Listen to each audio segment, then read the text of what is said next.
L'UROS fête ses 30 ans cette année. Sa mission dans l'établissement, c'est d'être un dispositif qui est dédié aux personnes qui ont une cérébrolésion, porteuses d'une cérébrolésion. Donc à l'époque, il n'y a pas de dispositif qui accompagne spécifiquement les personnes cérébrolésées et on fait le constat qu'en fait les personnes sont en difficulté au sein des dispositifs ouverts à toutes les personnes en situation de handicap, car l'identification de leurs besoins et la réponse à ces besoins spécifiques est peu connue. Donc c'est des personnes qui, suite à leur lésion cérébrale, rencontrent des difficultés cognitives, rencontrent des difficultés d'adaptation du comportement, de gestion de leurs émotions, qui impactent du coup leurs interactions avec leur environnement. Ce handicap n'est pas visible, c'est le fameux handicap invisible de la lésion cérébrale, et du coup il est mal connu, mal repérés et les dispositifs existants ne sont pas adaptés pour prendre en compte ces besoins spécifiques. Donc la création de l'UROS, ça a été un premier dispositif vraiment spécialisé pour pouvoir, avec une connaissance fine des besoins des personnes, leur apporter des réponses adaptées pour leur réinsertion sociale et professionnelle.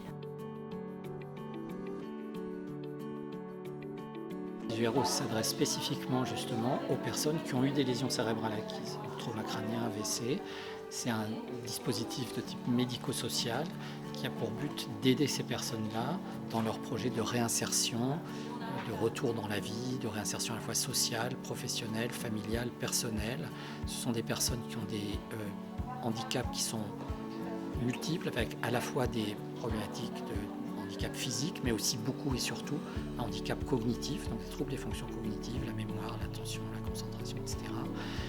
Et des modifications du comportement et de la personnalité. Et tout ça, ça va influer sur leur capacité à retourner dans la vie, dans la vie active, et notamment dans la vie professionnelle. Et donc, le but de ces dispositifs, c'est, après la prise en charge hospitalière classique, la rééducation, etc., de les aider, de les accompagner à reconstruire un projet de vie et à retrouver une place dans leur famille, dans leur environnement social et si possible professionnel.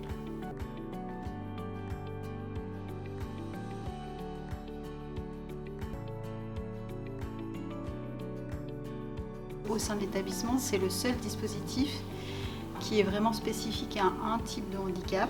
Les personnes qui donc sont accompagnées dans le cadre de ce dispositif sont vraiment complètement immergées dans la vie de l'établissement et ils peuvent bénéficier de tous les ateliers, de tous les dispositifs sur l'établissement.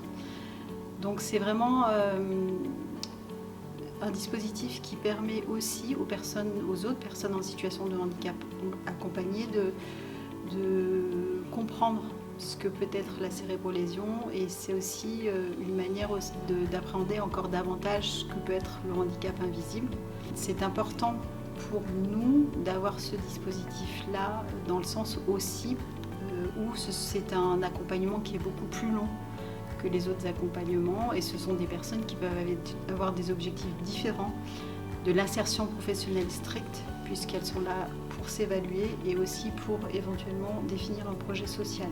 Les premiers jours de mon UROS, c'était pour essayer de me relancer dans la vie sociale, de faire des connaissances, d'essayer de regagner la confiance des autres personnes. C'est quelque chose que j'avais perdu à l'époque. Et du coup, là, c'était pour me relancer un peu pour le travail en équipe aussi, comme j'étais beaucoup isolé. Par la suite, on a mis en place de sortir tout doucement à l'extérieur. Et comme j'avais des craintes et des peurs au niveau sur la voie publique, on a pu travailler à l'extérieur avec ma référente et voilà.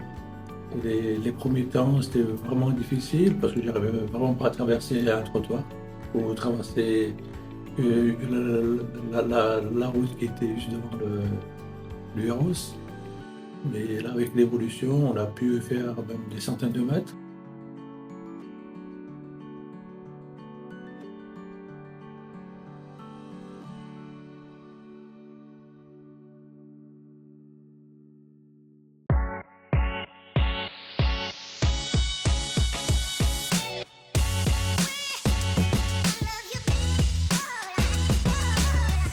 Les activités physiques aujourd'hui adaptées représentent une part importante au niveau chez une personne en situation de handicap, parce qu'elles vont permettre en fait aujourd'hui de reprendre une activité de reprendre goût à l'effort, casser la sédentarité et voir la complémentarité qu'on peut avoir avec les actes de la vie quotidienne à travers la pratique d'activité sportive.